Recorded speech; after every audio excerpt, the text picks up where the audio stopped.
There's one truth a narcissist hides from his wife until the day he dies. It isn't the lying, it's not the coldness, it isn't even the other woman. It's that he needs you far more than you have ever needed him, and deep down he knows it. So today, I'm going to do something totally different. I'm going to put you inside both of their heads.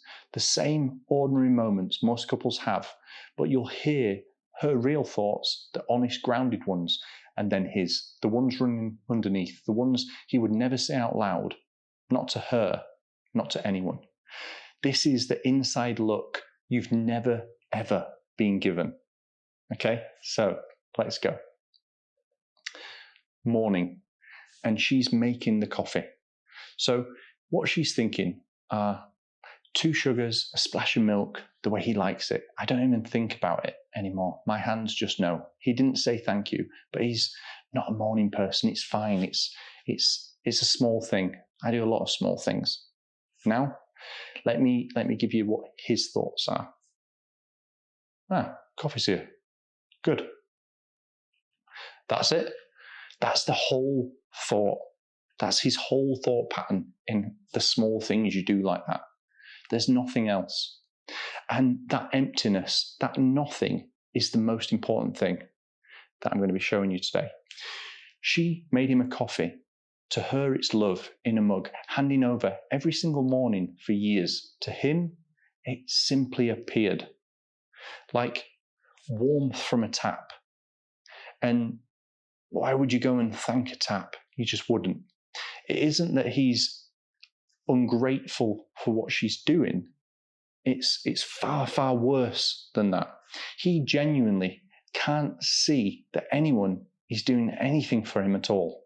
Her effort has become invisible to him automatically, like the lights coming on when you just flick the switch. So hold on to that with the small things, because the day those lights go off, he's going to be the most surprised man alive. Now, the next ones, they might shock you a little bit. So I'll give you another scenario. She's getting ready to go out, and these are probably something like her thoughts. I like this top, actually. Yeah, I feel good tonight. It's been a while since I felt good. I just want to enjoy myself, have a laugh, feel a bit like the old me for once. His thoughts, watching her from across the room. She looks confident tonight, too confident. I don't like that. Confident women, remember, they have choices. Remember, there's a world out there. I won't say anything obvious. I'll just go a bit quiet, a bit flat, enough that she starts wondering if she's done something. Let her spend the night managing my mood instead of enjoying her own. And there it is. The first hidden mechanism. He isn't reacting to how she looks. He isn't reacting to how she feels. Confidence in her is a threat to him, because a woman who feels good stands at full height, and he cannot have her standing taller than him. We'll come back to why that terrifies him a little bit later on. Now, they're out. It's a nice restaurant. They're having a nice date night. And the waitress comes along. The waitress is young, early 20s, warm and good at her job. Her thoughts will be this. She's lovely, so friendly. God, was I ever that young? Good for her. I'll leave a nice tip. And that's probably it. And that's a normal reality. That's a normal mind. It sees a kind young person and it feels warmth. Now let me go into a little bit more of a darker mind, his mind. And I'm going to be blunt, because you've always sensed this and been told you were probably imagining it. She's young, half my age. And that's exactly the pull. Not because anything would happen, it won't, but because if something like that smiles at me, then I've still got it. I'm still in the game. I'm not invisible yet. I'm not even seeing her as a person. She's a mirror, a little hit of proof that I'm still wanted. I'll be gone from her mind before the dessert, and I genuinely won't really care. Sit with the difference for a second. Her mind looked at the girl and felt kindness. His mind looked at the same girl and felt hunger. Not for her, but for what she could reflect back about him. and he probably was attracted to her. I'm sorry to say that. That's the gap that you felt for years, and you couldn't quite name it. You were never on the same emotional planet. You were having a normal human experience. He was collecting evidence that he matters to himself. Let's go to a dinner, but this time it's a dinner with friends. So these would be her thoughts. He's so charming tonight. Everyone loves him. And I'm sitting here smiling along. And there's this ache because they see the man I fell for. And I'm the only one at this table who knows what the drive home is going to feel like. I feel so alone in a room full of people who think I'm lucky. Now his thoughts. This is what I live for. A whole table confirming I'm exactly who I say I am. She knows the truth, but who would ever believe her over this? I've spent years quietly making sure that if she ever spoke up, she comes across as bitter, and I'd come across as the devoted husband who's baffled by her. The audience is already mine. And here's what almost everyone gets backwards. People assume the public charm is the fake bit, and the private coldness is the real him leaking out. It's the other way round. The charm is real. It's just rented for the night and returned when you get home. What she gets at home isn't just the mask slipping off, but it's the bill arriving. He pours his best self into strangers who will never need him and saves his worst self for the one person who actually stayed. Now, let's move to a quiet scene, and possibly, in my opinion, the most important one. Something good has happened to her. I don't know, like a promotion maybe, let's say, or just a friend reminding her of how funny and bright she is. So her thoughts might be, I feel proud of myself. That hasn't happened in a long time. I can't wait to tell him. He's going to be happy for me. His thoughts, the second she lights up, no, not this. When she shines, people look at her. When people look at her, she might catch sight of how much more she is than the small life I've kept her in. She might realize she doesn't actually need me. And if she stops needing me, then what am I? There it is. The secret cracked open. He doesn't dim her lights because he hates her.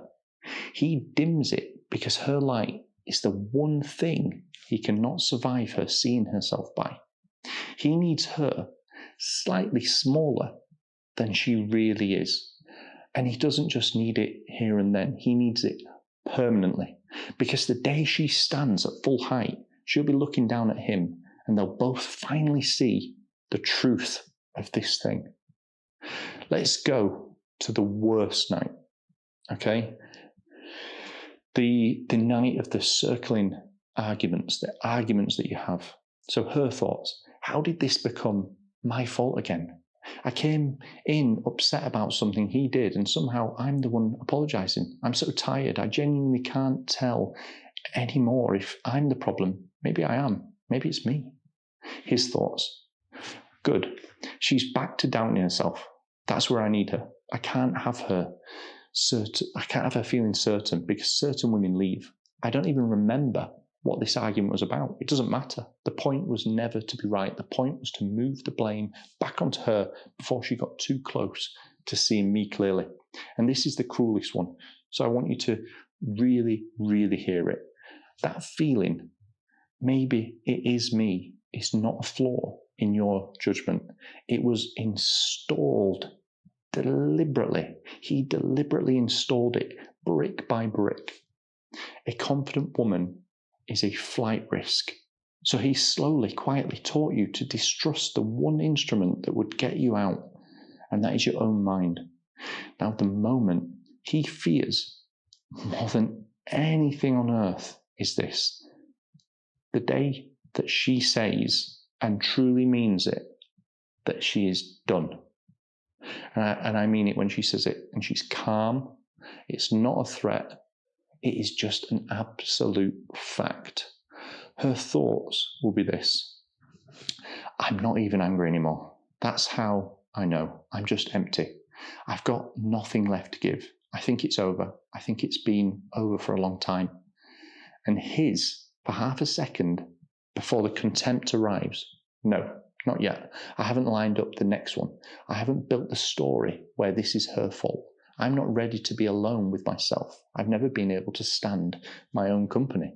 If she goes, who tells me I matter? Who absorbs the bad days? Who's been holding this entire house up while I stand here taking all the credit for building it? She thinks I run this home. I don't run anything. I've been standing on her shoulders this whole marriage, telling everyone how tall I am. And that thought he'd die before admitting is the truth he's hiding this whole time. Here's the picture I want to leave you with. In every single house, there's one wall that you simply can't remove. Take it out and the whole structure will come down. He let you believe you were a decoration on that wall. You were just simply a pretty picture, lucky to be hanging there at all. However, what he didn't realize is you were never just a decoration. In the whole situation of his life, you were the wall. He is the one who cannot stand without you. The home, the image, the entire story of who he is, all of it has been resting on you, holding steady this whole time. The confidence, the status that everyone adores me, the lease on his whole personality was always in your name. He just made very sure you never, ever read the deeds. Let me slip out now and talk to you directly, because I know some of that probably landed and it could be kind of tender. If you found yourself nodding before you'd even decided to, that isn't bitterness. That's simply your instinct. That exact instinct he spent years and years teaching you to ignore. So all the things that you maybe thought you weren't insecure, you were never dramatic, you were never too much. You were a clear-eyed witness to something real, being quietly told every day that you couldn't see it.